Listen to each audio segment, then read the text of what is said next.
When my boys were really little, they discovered that if they spoke through a little air conditioning vent, that someone on the other end of the house could hear them through that vent. And so sometimes when I was getting ready in the morning, I would hear tiny little voices, "Hey, mommy, can you hear me?" And then I would respond back, "I hear you."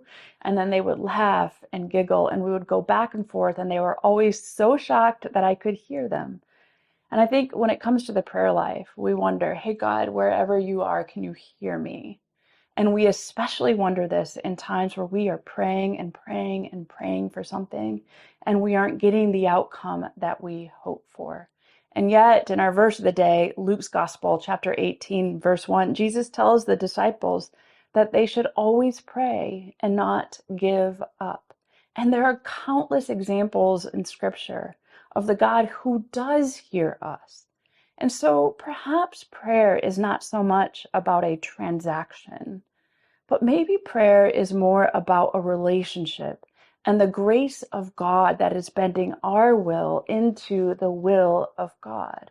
You see, in Scripture, we discover that God is a relational God, that God does hear us.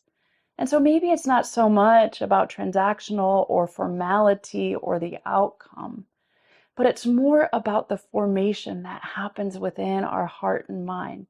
So that when a particular outcome does happen, even if it's not the one that we originally hoped for, we are able to say, "It is well with my soul," because the grace of God was present with us as we poured out our hearts to Him.